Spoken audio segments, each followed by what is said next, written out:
your folks in Pompano Beach, they're interested in everything going on in our city. I'll tell you what, Pompano Beach is a city that's on the move. We've got tremendous things happening in our city. We've got tremendous folks looking at our city from outside Pompano Beach, from surrounding areas, surrounding counties, even at the state level. Pompano Beach has really taken off. We've gotten into our own. This team is really what makes this city work. It's not me. I'm not great at saying thanks and all that kind of stuff. But working as a team, we are the ones that actually make things happen. Look at the displays we've got. We've got tremendous amount of activity in Pompano.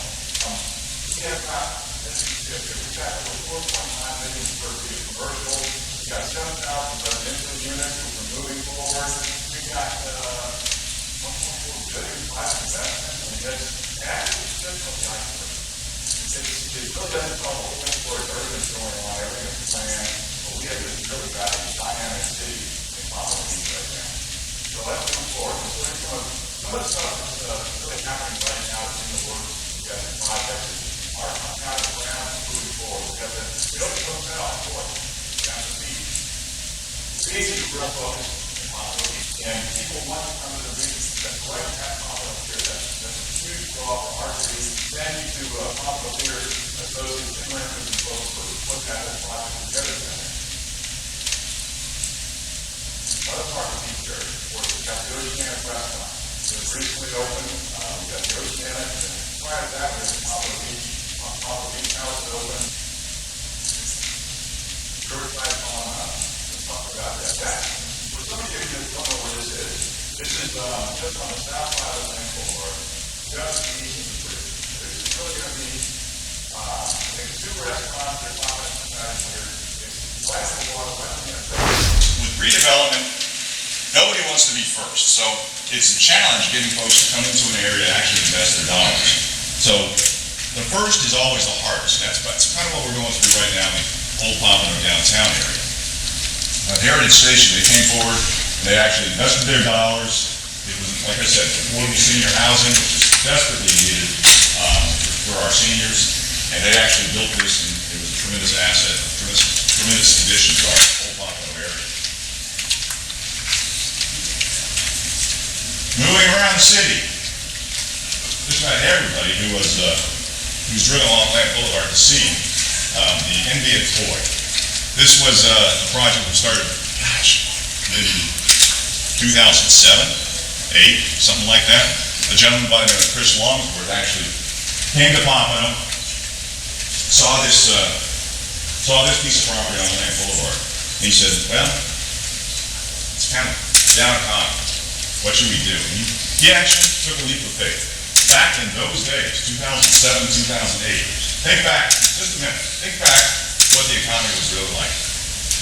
Everything was in the toilet, so to speak. But this gentleman, Chris Longsworth, he took a real leap of faith. Not just on Pompano, but on the economy overall. And that started out, what they did back there is actually they dug a little marina area, so it's got some waterfront in the back. They built some townhomes first, but now they come out of the ground with twin towers, which they call the Indian toy residence. Now let's keep that there. That's just part of the package that they have planned for that particular location. They actually have much more that they have planned to do there because they own still a bunch of property around there, so that's just part of what they're doing. But this is, is huge, and it just keeps growing because people, now they're starting to see that, well, there really is a demand. There's a market here in Pompano Beach. These are going to be luxury rentals. The Pompano Beach is going to be luxury rental place, okay? So we can actually support those kind of rentals. It's fantastic. Next. Avery Place. People look around and they say, what is all this building? What's going on?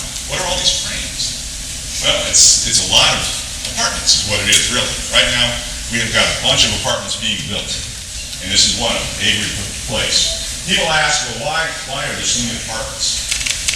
What's going on? Why not houses? Why not condos? Why not something like that? Well, there's been a tremendous need for apartments for many years, but it wasn't the preferred building for many years because developers can make a lot more money doing something else. But right now, we're seeing a tremendous influx of apartments in every place. That's just one of the developments going on. Fairfield, Pompano Beach. Here again, another apartment complex. But if you look at these complexes, these aren't like your apartments of days gone by.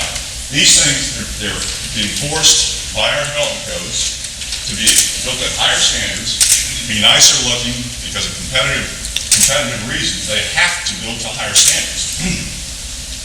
And this is one of those, Fairfield. We're in competition with other communities, and our Pompano Beach deserves these type of places, and the developers are seeing that. They have to build to higher standards, so they really are putting on the ground some nice stuff. And this is another one.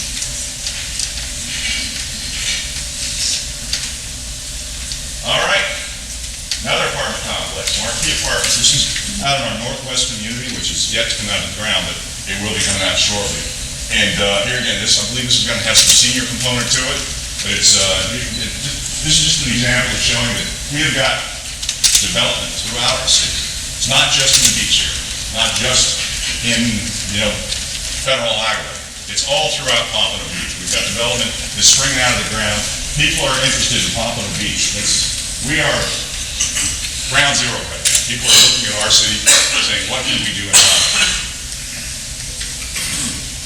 Talking about business, we've seen a lot of apartment complexes here. Well, let's talk real core business. Here we've got 16th Street Logistics. Doesn't look like much, okay? But I tell you what, that is jobs. All the apartments, stuff like that, that's nice, but what we really need are jobs, and good paying jobs. That's what this represents. We've got tremendous asset in Pompano Beach's industrial base. This is part of it. And it's, if you look at the stats, Chris Clemens. Nope, Chris isn't here. I don't think he's here. Oh, there it is, Chris. You talk to Chris Clemens, our economic development guy, he'll tell you, the industrial sector, we have got occupancy rates which are, what is it, 1.8? 3.2, just because we had 1 million square feet built last year. 3.2. That's our vacancy rate, 3.2%. Okay, so think about that. 3.2% vacancy rate in industrial properties. Those are jobs. And that's the kind of stuff that we are fortunate in Pompano Beach to have our industrial base, and we can use more of it. But even with the building that's been going on, the vacancy rate is so low, we just can't keep up with it.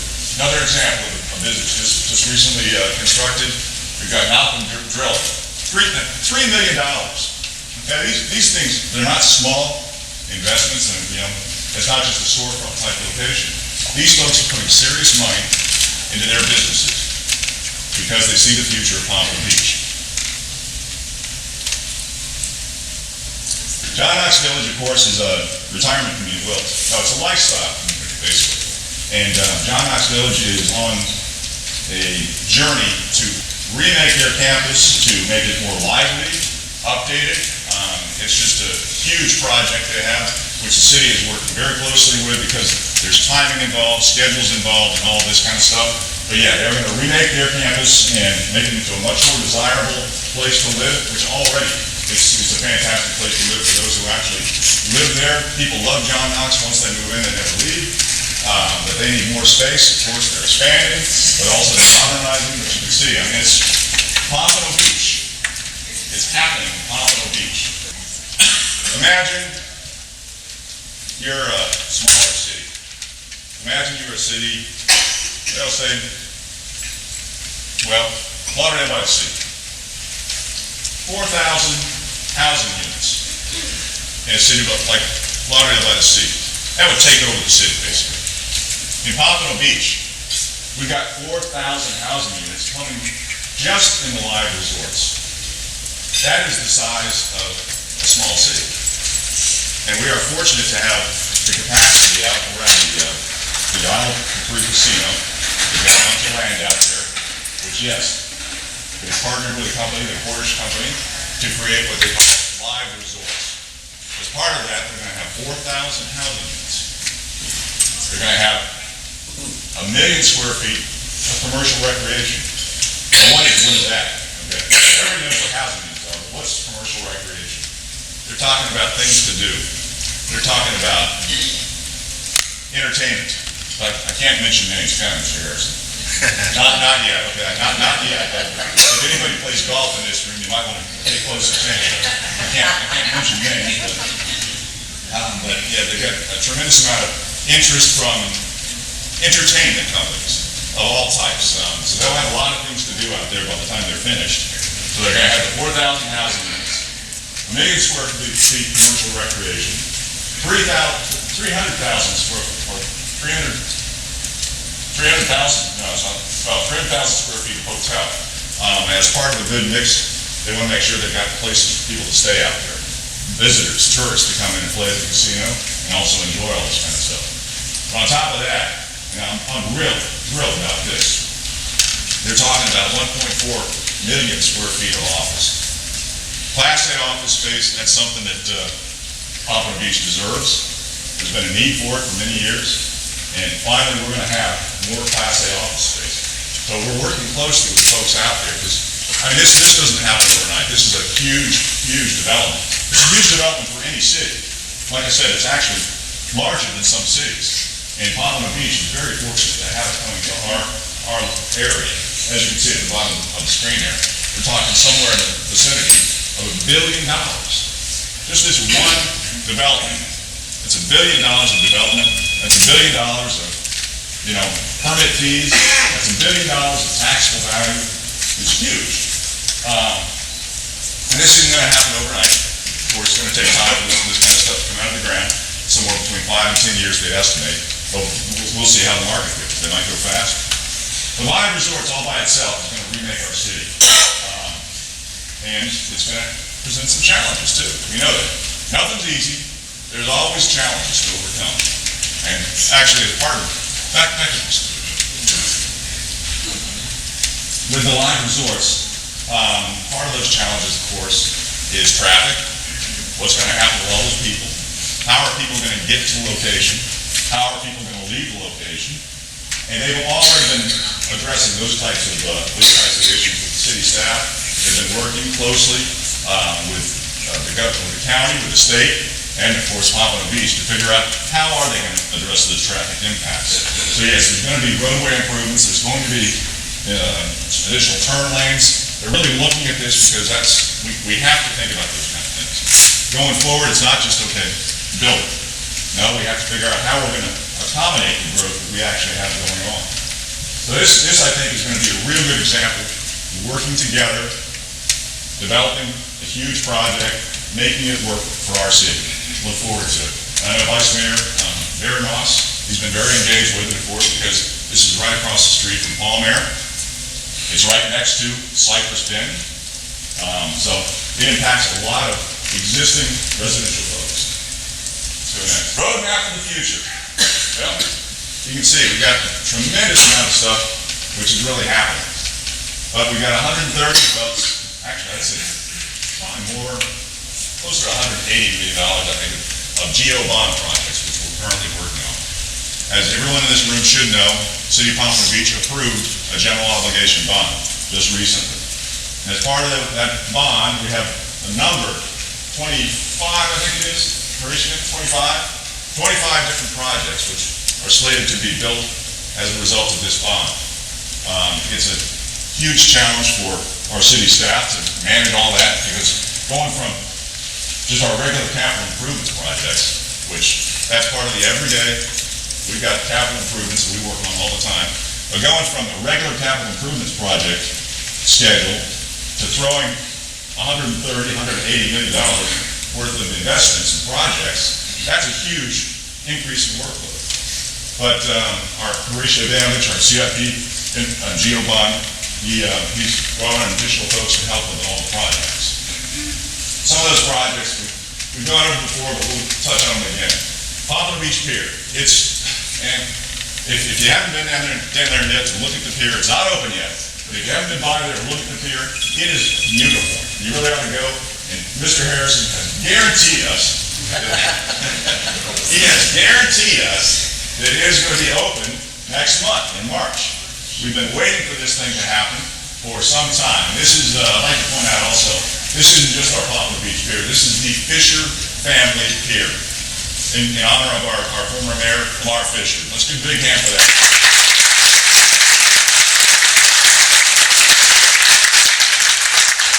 Yes, he didn't ask for that honor. That was bestowed upon him and his family for all that they have done for this community. And I think it's well deserved. And I'm very thankful that the commission supported that decision. But yes, the pier, it's iconic. Once again, things that we have done in the city of Pompano Beach, we are doing them better. We started, years ago, just if somebody needed something built, we built it. Okay, this goes back. Well, today we take a different attitude. Today we look at the project. We say this has to represent our community. We don't want our community to look like some scrub grass with dirt on the side of the road. We want our community to look better. And at the pier, back to this second to the pier. The pier is an example of that. We could have just built the same pier that was out there, but we took the extra step of making it better. It's actually wider. We've got the canopies so people can actually get underneath the canopies so they won't be out in the sun all the time. And as an iconic, at the very end, we decided to make it look like a fish head, Pompano Beach fish head. So we're really working to try and set Pompano Beach apart from other communities. Not that other communities aren't good, they are. But Pompano Beach, we're working to make sure our identity is top notch. And that really, we really started when we first built our parking garage down by the beach. That was really the first step in setting Pompano Beach apart. And I'll tell you, that has paid huge dividends. People look at the kind of stuff that we're building at Pompano Beach, and thank you to everybody who's been involved in that as far as construction, architects, everything else. But people look at these things and they say, wow, that is pretty cool. Long after the cost is forgotten, you've still got just the vision of what it means to our community. It means that our community is different, our community is prouder, our community is set apart, and that's what we have done. So that's part of the Pompano Beach Pier. A1A improvements. Right now, A1A, you go down that street, it's not bad, but you got, power lines, you got this, that, other things. We are going to redo A1A from the beginning of Pompano Beach all the way to the end of Pompano Beach. It's going to change the look of that street. And here again, one of the reasons for doing this, you think to yourself, why? Why do you want to do that? After all, it's a road. It works right now. Well, it's because Pompano Beach is coming into its own. We're different. We want to make our facilities, our infrastructure, our public spaces better, because that attracts better investment, that makes people proud of their city. It's just, it works. It works for Pompano Beach, and this is part of it. Ocean rescue and lifeguard stations. How many people have been to the beach lately? Good. You may have already seen the lifeguard stations out there.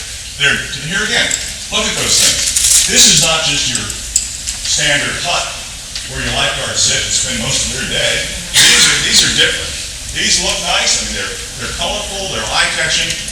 They've got the fish on the side, the different things, fish, turtles. It's different. It's nice. It's pretty. It's exciting. It's invigorating. On top of that, at the top, we've got the Ocean Rescue headquarters there, which that's going to be much more functional for everything that goes on down at the beach. They'll have space down there, so it was a needed improvement. The amp.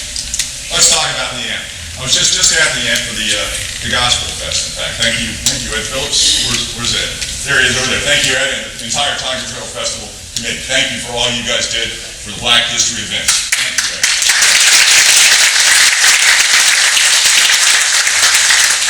But getting back to the amp, we were just at the amp on Saturday night, Ed and I, and also Earl Bosworth. The amp is a great facility. It really is. If you haven't been there yet, you gotta go down there for a show. It's got good optics, good vocals. It's a good facility. It really is. A lot of people call it the white elephant, but that's debatable. That comes down to management, but management's doing a much better job now. But what's really needed for the amp to really blossom and shine is a roof cover. Because right now, you've got all the seats are all open air. If it rains, people aren't gonna show up. In the middle of the day, if it's hot, people aren't gonna show up. So we're putting a covering over the seats there, so it'll be much more functional. So instead of having 1,500 seats filled at a rainy event, we'll have the place filled to capacity of 3,000. We've got the shows there, we need the covering. And we identified this as a need, as a way to maximize an asset that we already had. So yes, we're putting a covering over that, which is gonna really make the amp shine as far as open air facility. And Mr. Bosworth, Earl Bosworth, our assistant city manager, he tells me that he can pack that place to the rafters once we've got this roof in place. So we're gonna hold him to that. All right. Centennial Park, okay. Jeannie mentioned actually early on when she was introducing me that I'm the past president of San Francisco House. I was president when they actually moved the house from 10th Street down to its location at Centennial Park. And the house is great. It's beautiful. If you haven't been to visit, you ought to definitely go. It's something to see. It's a very nice historic structure. But one thing that it hasn't really taken off because it needs additional space there for people to use. So part of what we're doing at Centennial Park is we're increasing the amount of usable space. We're putting a little courtyard gazebo area out there. So anybody can use that, of course, but it will help accentuate and escalate the usefulness of the San Francisco house. Next slide. North Pompano Park. Okay, now this is up in Commissioner Eaton's district. If you haven't been up there, which, I mean, yeah, it's up north, and plus it's kind of hard to find, but if you haven't been up there, it's in need of work. It's a usable park now, but it can be much better. And that's what we identified. We wanted to make sure we had things spread out through the city. So the North Pompano Park is up there. Eventually it's going to be redone with view fields and things of this nature. I know Horatio has been working on the design and things of that nature, so that's going to be a useful improvement up there. Really make the park much more useful. Gasket Park, nestled in the middle of Old Pompano. Commissioner McMahon is quite familiar with this, as former Commissioner Mayor Fisher. Castor Park, it's been there for a long time. My kids play baseball there, but like a lot of our parks, it was getting old, and it can be retrofitted for better use. So we've got a couple of ball fields going to be upgraded there. We've got some different things that are happening there, make the park much more useful, much more updated.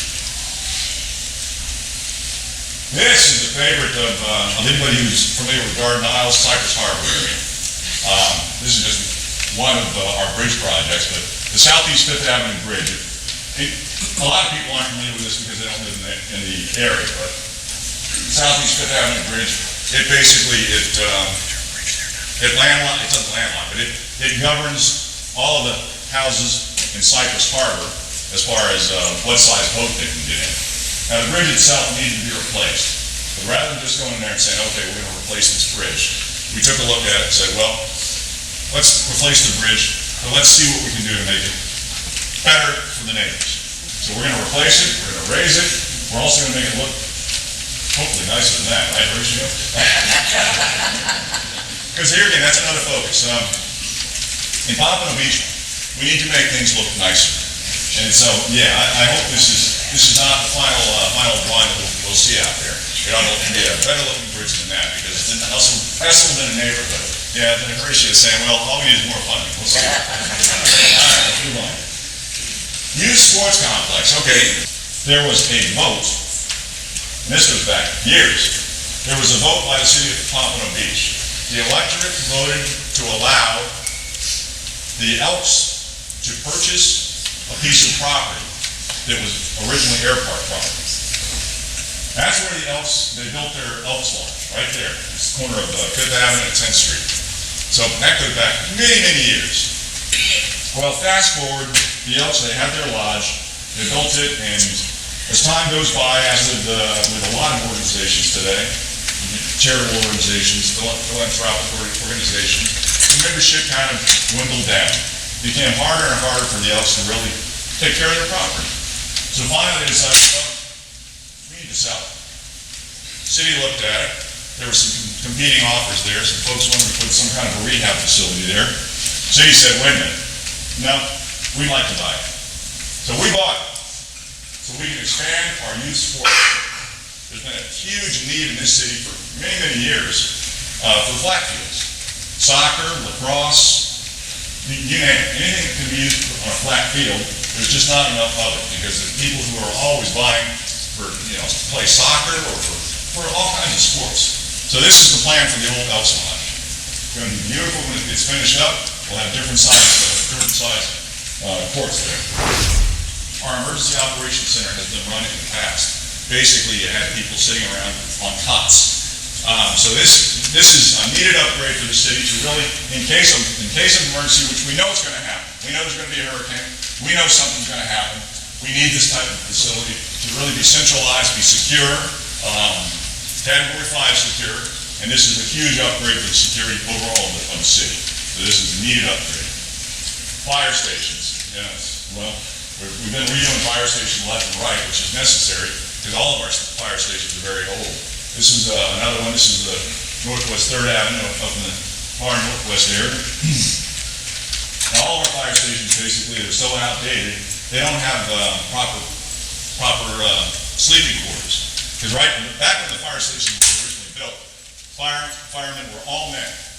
Well, they're not all men anymore. We've got women, so we have to accommodate that. So things of that nature. So this is a huge upgrade. It's part of the regular replacement cycle, but some of these things are far beyond their useful life, and this is one of them. So we're rebuilding our fire station.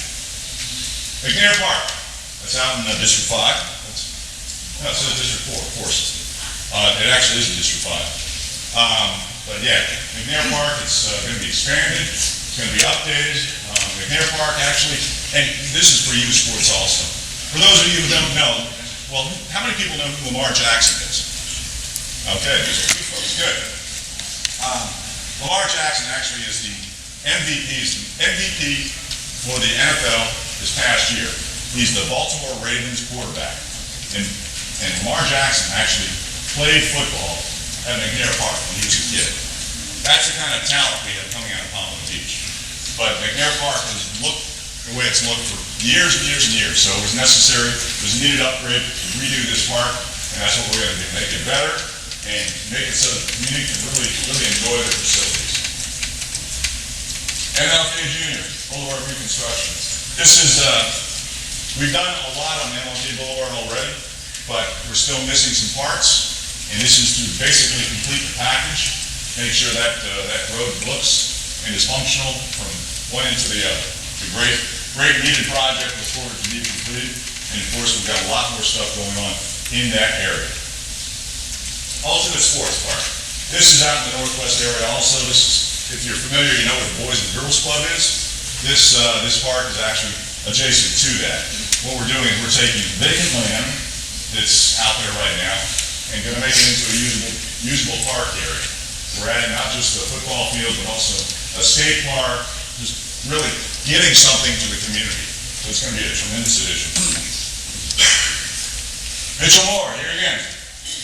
The existing park needed to be redone. Instead of just redoing what was there, we're actually modifying it, making it better, making it more useful. Look forward to it happening. Not a fire station, but this fire station, well, yeah, no, this fire station is being redone, but here again, for all the same reasons. It's been there for a long time. I know the city manager is also working, trying to get a little additional property out there so we can make the station a little bit bigger. But the way it is right now, we can do it and really make it much more functional, increase, and it's not just to make things look nicer. Part of the fire station upgrades, we're actually upgrading the facilities inside the fire station to make it more efficient, so folks can go out and do their jobs better. It's not just to make it look nice, but before we didn't have the right kind of exhaust things that had to be retrofitted into the building. With all the new apparatus and stuff, we really needed these structures to be redone. Now this is a different fire station. This is out in District 5. This is not a redo. This is a brand new fire station. And I think this picture really, it hasn't been designed yet, but this fire station is really important because this one is going to increase the coverage in our city. The number of fire stations we've got currently is the same for since we annexed Prestate and those areas. But our population has increased since then. It's increased and increased and increased. And the more people you have, the more calls for service you get. This is a new fire station going to enable us to actually reduce our response time and better serve the public, make it safer. Senior Activity Center, okay? Here again, there's a big focus. We're all getting older. Senior Activity Center is going to give our seniors someplace to really call home. They can go there and utilize the facility. We've got a lot of things going on right now for seniors in Pompano, but this will be their facility. Very good. Oh, wow. We're going to have to really rush through these things. Okay. Of course, challenges. We got challenges. We know that. Nothing's easy. There's always problems that come along with stuff. But we're trying to address those challenges. Okay. Public safety. Developed the Public Safety Task Force to look at the problems that we're facing. They've come up with some good ideas. Some actually have already been implemented. I know we just added some BSO officers with the core team to address those quality of life issues. We're constantly looking at those types of things. Streetlights. Well, streetlights are critically important in all neighborhoods, but we've got some neighborhoods in Pompano Beach have zero, and we've been addressing that. We've got some. We've already led some programs and projects that actually change that. It's going to make that a bigger focus, though. Hired 5 full-time park rangers. Certified 31 staffers in SEPTED. That's for better design up front in the building so that we can reduce crime before it starts happening. Traffic. Oh, man. Of course, traffic, huge problem. What are we going to do about traffic? With all this building we've got going on, man, it's going to be gridlock. I hear that. That's what people say. And I'm not arguing that traffic is not a problem. It is a problem. It's a problem now. And as we add more folks, it's going to become a bigger problem. But we're looking at different ways to try and handle those kind of problems. We're looking at look at the bottom, we're looking at possibly adding golf carts, trolleys. Actually, I think we've got something that's in the process right now, RFP, for some transportation options to get people out of their cars. And of course, not just get people out of their cars by trolleys, but part of our current buildings, when we build on like Boulevard, we're keeping people close to the street. So they can go downstairs, they can actually catch a bus. They won't have to have a car. They can catch our trolley service. They won't have to have a car. People will still be able to get around with less dependency on cars. That's the way of the future. Traffic, it's an issue. We know it's an issue. But it's an issue we're going to look at on an ongoing basis as things come out of the ground. And we'll tweak things. We'll change things. That's what we're doing. Sustainability. South Florida, man, critical environment down here. Sustainability is all the rage. What are we going to do about things? Well, Pompano Beach is taking steps. We've got a sustainability officer position, which I believe Mr. Harrison is looking to get filled right away. We've taken various steps that you can see here, but yes, it's top of mind awareness with your city staff, your city management, your city leadership team also. Sustainability options for our South Florida environment. Of course, we're also looking at sea level rise. All of those things are all critically important for planning purposes going forward. Permitting. Talking about challenges. How many people have had challenges in permitting? Of course. But, okay, and I'm not going to sugarcoat it. There's always problems with permitting. Anytime you've got rules involved, people come up against rules, and sometimes there's friction. But we have worked hard in the city of Pompano Beach over the years, to be honest with you, to try and streamline the process, to make it easier, to make it better, to make people have the kind of attitude that says, how can we help you do this? Rather than say, no, you can't do that. And I think we've done a great job. I know there's still problems, there always will be problems, but we're constantly working with our development services team to try and streamline the process and make it easier. Figure out ways to say, how can we do this? Rather than say, no, you can't. All right. Strategies going forward. Real quick. Of course, the penny surtax is going to help us going forward for some major projects. We passed, as part of quality of life issues, we passed an ordinance for unlawful lodging to help with some vagrancy problems in some of our parks and things. We'll see how that turns out. Strengthening connections with Broward County. Let's look right here at the front row, folks. It's not every day you have such a good relationship with your local county commissioner, let alone with the county commission overall. I know County Commissioner Fisher, he worked as mayor, strengthening those bonds with the county level. I'm doing the same thing. I also serve in the Broward County Planning Council, so we are working together with the county. The county has deep pockets, my friends. And we look forward to a great relationship going forward.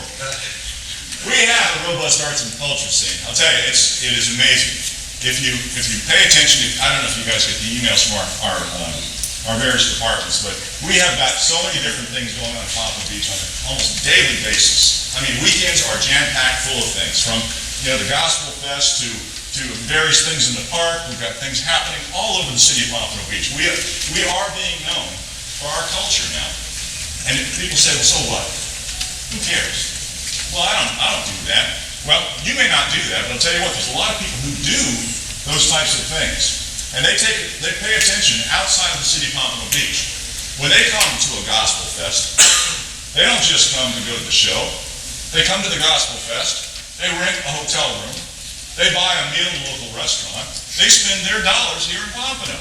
And that's the key. So having a robust arts and culture scene like we are developing, it pays huge dividends for our local economy. Go ahead. All right. Milestones for the future. Little things. We have actually established veterans parking places. I mean, yeah, it's not the be-all, the end-all, but I'll tell you what, that's paying attention to people. Atlantic Boulevard Bridge opening. You guys weren't there for that? It was a huge event. We had a great time. Opened up and we showed off the sails on top and the boardwalk underneath, which I spoke about earlier in the presentation, but it was a great event. One more step that we've taken. Permitting, wow, permitting. Look at these figures, folks. 2017, 296 million. Last year, 364 million. We are on fire. Now, yeah, you can say, well, the economy's good. It is good. The economy's good. Pompano Beach, I'm telling you, people are paying attention to our city.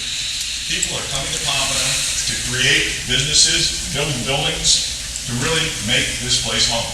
We are on fire.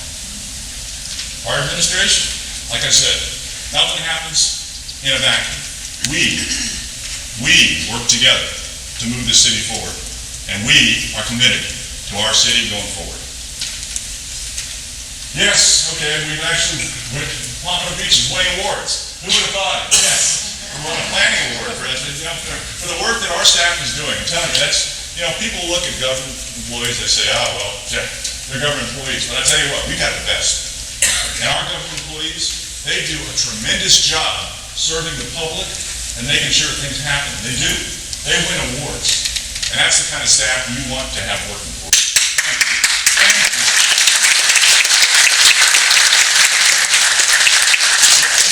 They deserve it. They really do. And following up with that, okay. CRS, Community Rating System. This is something, it doesn't matter what FEMA does with their flood zones and all this kind of stuff. That changes. FEMA does what FEMA does. But your staff works constantly on things like the Community Rating System to help get additional points to keep your flood insurance lower than other communities. That's saving dollars in your pocket that you won't have to spend. That's the kind of things that city staff does. Thank you once again. All right, census. Oh, man, this is critically important. I know I'm sure everyone in this room is tuned into this, but please tell your neighbors. We need everybody to fill out their census forms. We need everybody to get counted. This is critically important. This only happens once every 10 years. And what happens now in the next couple of months is going to impact us for 10 years. So unless people get counted, we will be losing millions of dollars from the federal government. And you know what that means? That means some other community is going to get the millions that we should be getting. So please, tell your friends, tell your neighbors, tell your relatives, be sure and fill out those forms. It's really, really important. Thank you. All right, also, another winner, Soul Smart. This has to do with solar installations. So in Pompano Beach, we're really paying attention to things. We are. We're really working hard for everybody. Reopening Blanche Museum, tell you what, talking about the culture scene, it's not just, well, okay, there's the Gospel Fest, or there's this play. It's also tourism like this. People come to see museums. Blanche Museum, of course, that's for Blanche Ely, high school named after her. It's a tremendous asset in our city. It's languished for many years. Luckily, we finally have gotten to the point where we were able to reopen the museum, and now it's on our list of places to go and things to do. So, all right, as getting down to the very end here, I tell you what, we've got, as I said, we've got a lot of things happening in Pompano Beach, and this is really just the tip of the iceberg. I mean, let's not forget. Oh, by the way, March 1st, 7 a.m. That's when the latest cultural artifact in Pompano Beach takes place. That's when the McNabb House is going to be going down Atlantic Boulevard to be moved to its new location. So March 1st at 7 a.m. Things like that. But, you know, we are cognizant of the challenges going forward. The traffic, yes, that's an issue. But as I said, we actually are planning for that traffic increase. We're looking at those kind of things, always looking at ways to deal with those challenges.